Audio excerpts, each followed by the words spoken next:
جناب مهندس، چرا توی هر پول بگی که میخوام ورود کنم قیمت میاد حد ضرر ما میزنه؟ این مشکل همه دارن، کسی هم نمیاد رایگان بگه، چون واقعیتش دارن میفروشن. حالا نمیشه توضیحش بدین؟ به یه شرطی فوت کوزه‌گری ورود توی پولبک ها رو میگم. شرطش اینه که برای چند نفر بفرستی تا اینا هم توی پولبک ها ضرر نکنن و این آموزش هم لایک کنی. حتما باشه چشم. خب برای بچه ها میگم تو هم بشین حتما گوش بده، دقت بکن. باشه چشم. ببینید بچه ها، شما فرض کنید یه ناحیه مقاومتی دارید یا یه قله دارید که قیمت ازش عبور کرده. حالا میخوای توی پولبکش ورود انجام بدید. اینجا وقتی که قیمت برمیگرده به ناحیه شما ورود انجام میدید که بعد از ورود یا قیمت این ناحیه رو به هیچ حساب نمیکنه و کلا ریزشی میشه یا میاد پایینترش حد ضرر شما رو میزنه و بعد میره بالا. حالا اینجا ما باید چه کار کنیم؟ چطوری توی پولبک ها ورود انجام بدیم تا حد ضرر ما زده نشه؟ ببینید، برای اینکه ما توی پولبک ها اجازه ورود داشته باشیم باید یه فوت کوزه‌گری بلد باشیم. فوت کوزه‌گری یا تکنیک اینه که هرگاه قیمت از یه ناحیه مقاومتی عبور کرد باید حداقل یه گرهی تشکیل بده. بچه‌ها داریم میگیم حداقل یه گره، یعنی بعد از عبور قیمت میتونه چند تا گره هم بسازه که هیچ مشکلی نداره. اگه بعد از عبور قیمت هیچ گرهی نساخت ما اجازه ورود توی پولبک رو نداریم. ولی اگه حداقل یه گرهی بعد از عبور ساخت ما میتونیم توی ناحیه ورود انجام بدیم. بچه‌ها این گره همون نقدینگیه، یعنی قیمت وقتی که از یه ناحیه عبور میکنه برای اینکه بتونه به حرکت خودش ادامه بده نیاز به چی داره؟ نیاز به نقدینگی داره که این نقدینگی رو با هانت این گره ها جمع میکنه و بعدش میاد روی ناحیه و به حرکت خودش ادامه میده.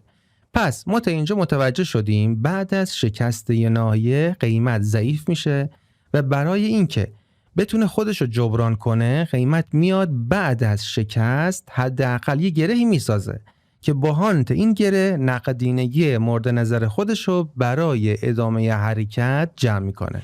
تا اینجا مطلب خیلی آسان بود، یعنی بعد از شکست باید یه گرهی ببینیم و این گره هم هانت بشه.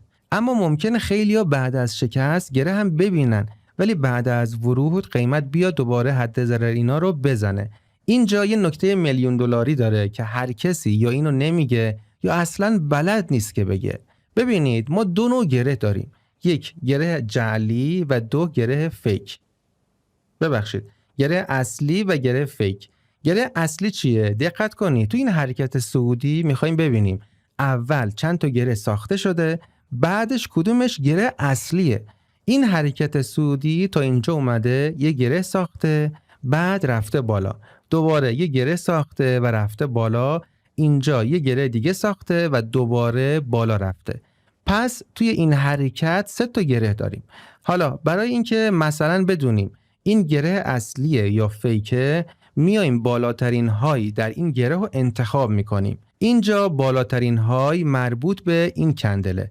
حالا ما میایم لو همین کندل که بالاترین های رو ساخته انتخاب میکنیم و امتدادش میدیم. اگر این گره که ساخته شده هم لو و هم های این کندل رو بزنه پس میگیم گره اصلیه.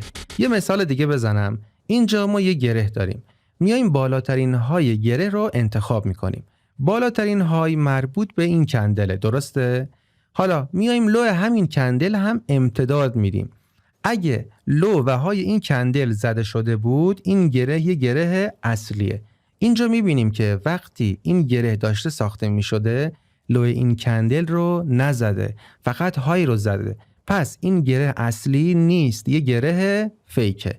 پس تا اینجا ما گره اصلی و گره فیک رو یاد گرفتیم. حالا توی پولبک ها هرگاه بعد از شکست یه ناحیه قیمت اومد گره اصلی رو ساخت و اینو هانتش کرد ما اجازه داریم توی ناحیه پولبک ورود انجام بدیم و 100% هم قیمت بعدش بالا میره. بچه ها اینو برعکسش هم در نظر بگیرید. بچه ها این یکی از مطالب بسیار تخصصی اسمارت مانی بود که ساده و روان براتون توضیحش دادم. اگه به این تکنیک ها علاقه داری کلمه تکنیک رو کامنت کن تا چند تا از این تکنیک های ناب رو برات آماده کنم. خب امیدوارم که از این آموزش بسیار کاربردی لذت برده باشید. تا یه تکنیک دیگه، بدرود.